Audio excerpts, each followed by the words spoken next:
আমরা বাংলাদেশের জাতির একটি ক্রান্তিকালে অবস্থান করছি, যেখানে একটি রক্তক্ষয়ী পরিস্থিতির মধ্য দিয়ে বাংলাদেশে একটি পট পরিবর্তন ঘটে গিয়েছে। আমরা জানি সকলেই ২০২৪ সাল বাংলাদেশের ইতিহাসের, আমরা যারা জীবিত রয়েছি, আমাদের জীবনের সবচেয়ে গুরুত্বপূর্ণ অধ্যায়গুলোর একটি। আমরা বিগত যে ১৫-১৬ বছরের রেজিম, যে ফ্যাসিবাদী দুঃশাসন বাংলাদেশের উপর চেপে বসেছিল, সেই দুঃশাসনের কথা কারো কাছেই অজানা নয়, বরং প্রতিদিনই নিত্য নতুন সেই সময়ের ঘটনা, অত্যাচার, নিপীড়নের গল্প আমাদের সামনে চলে আসছে এবং আমরা আমাদের সকলের সামনে এই ঘটনাগুলো ঘটে গেছে এবং আমরা প্রত্যক্ষ বা পরোক্ষভাবে এই দেশের মানুষেরাই এই সকল ঘটনাতে অংশগ্রহণ করেছে।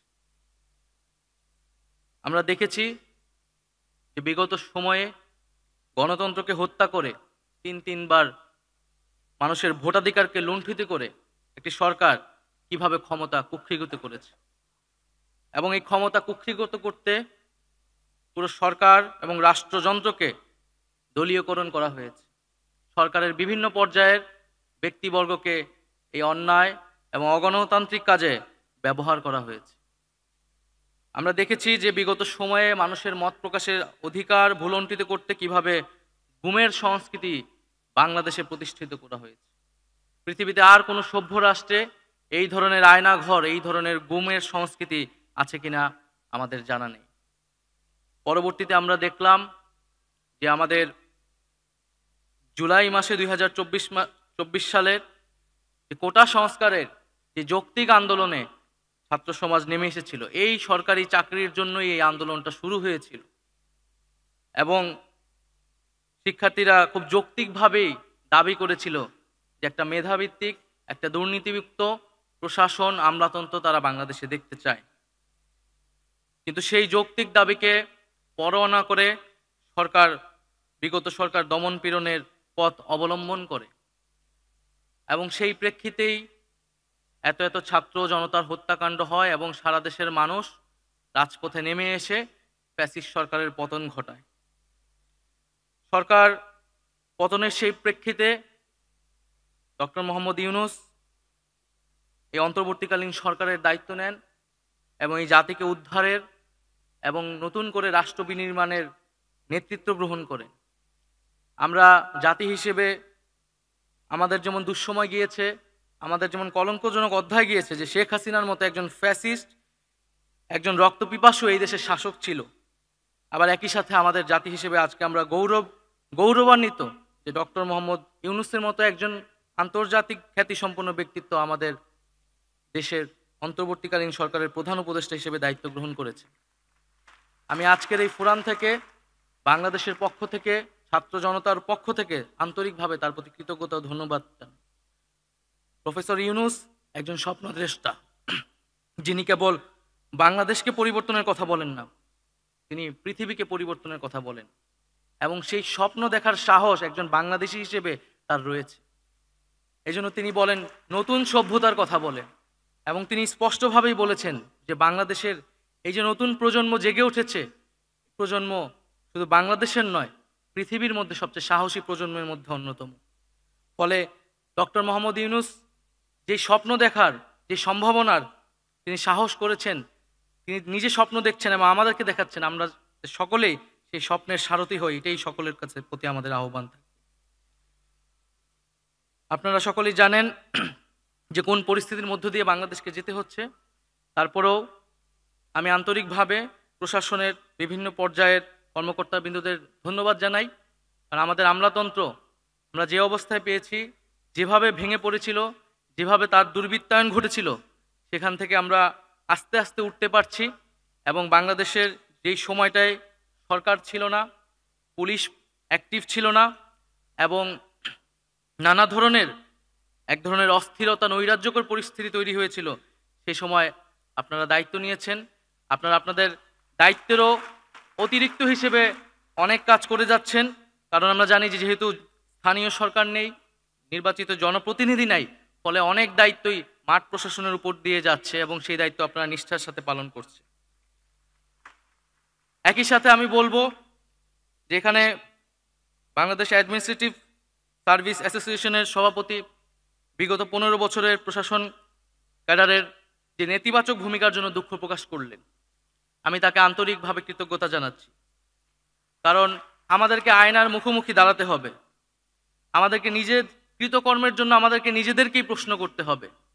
কারণ আমরা যাতে পিছনটা ভুলে না যাই, আমাদেরকে সামনে আগাতে হবে, কিন্তু আমাদের পিছনের কৃতকর্মের জন্য ভুল ত্রুটি জাতির সামনে ক্ষমা চেয়ে এবং সামনের দিনে প্রতিশ্রুতি করেই এগোতে হবে। এবং আপনাদেরকেও এটা দৃঢ়ভাবে বলতে হবে যে একটা সরকার, একটা দল কিভাবে এই প্রশাসনকে, রাষ্ট্রীয় প্রতিষ্ঠানকে দলীয়করণ করেছে, এর বিচার আপনাদেরকেও চাইতে হবে। এবং আমি মনে করি যে আমাদের এমন সংস্কার করতে হবে যাতে ভবিষ্যতে কোনো সরকার এসে এই কাজ করার দুঃসাহস না দেখায়। আমাদের মধ্যে দল, রাষ্ট্র এবং সরকার, এই যে বিগত ফ্যাসিজমের সময় সব কিছু একাকার হয়ে গেছে, এই কনসেপ্টটা আমাদেরকে আলাদা করতে হবে। প্রশাসন ক্যাডারের লোকেরা, সরকারের লোকেরা রাষ্ট্রের জন্য কাজ করবে, জনগণের জন্য কাজ করবে। সেই নিরপেক্ষতা, সেই সততা, সেই পেশাদারিত্ব বাংলাদেশের জনগণ তাদের কাছ থেকে প্রত্যাশা করে। আমরা সেই ধরনের মর্যাদাবান, সেই ধরনের ব্যক্তিত্ববান অফিসার বাংলাদেশে দেখতে চাই। ফলে ছাত্র জনতার গণ অভ্যুত্থানের প্রধানতম একটি আকাঙ্ক্ষা ছিল যে বৈষম্যহীন বাংলাদেশ এবং পাশাপাশি মেধাভিত্তিক এবং দুর্নীতিমুক্ত প্রশাসন।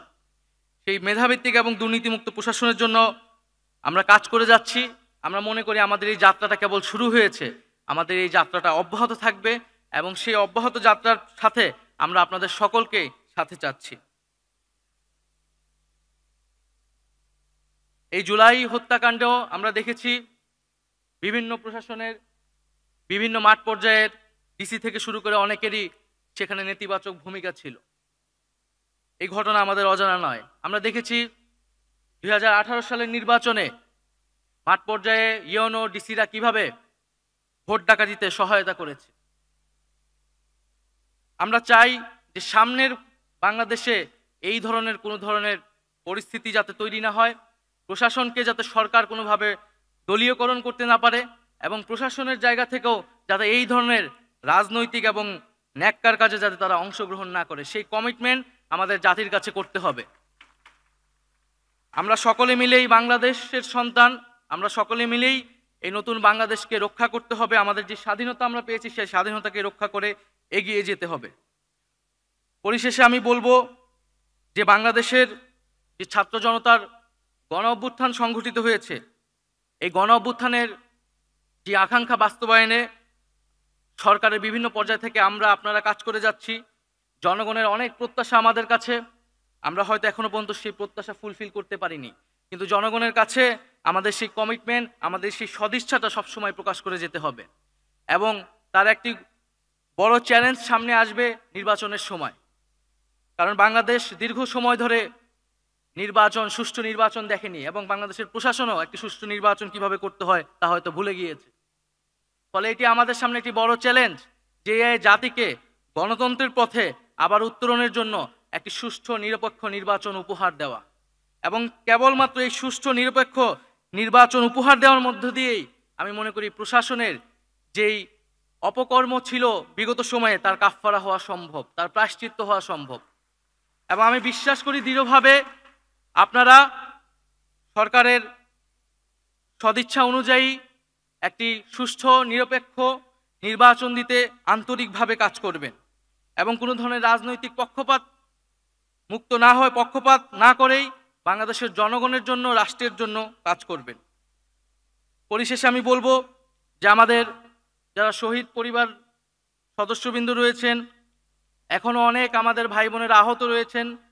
আমরা যারা ঢাকায় আছি হয়তো ঢাকায় আমরা তাদের খোঁজ খবর নিতে পারি ঠিকমতো, কিন্তু যারা ঢাকার বাইরে রয়েছে, আপনাদের মাঠ পর্যায়ে যারা রয়েছেন, তাদের প্রতি অনুরোধ থাকবে যে এই যে দীর্ঘমেয়াদী চিকিৎসা প্রয়োজন আহতদের জন্য, সেই চিকিৎসার খোঁজ খবর দেখভালটা আপনারা রাখবেন। শহীদ পরিবারদের তারা যাতে কোনো ধরনের কষ্টের মধ্যে দিয়ে না যায় সেই খোঁজ খবর রাখবেন, কারণ এই পরিবার, এই আহত যোদ্ধারাই কিন্তু আমাদের জাতির এই সময়ের সূর্য সন্তান।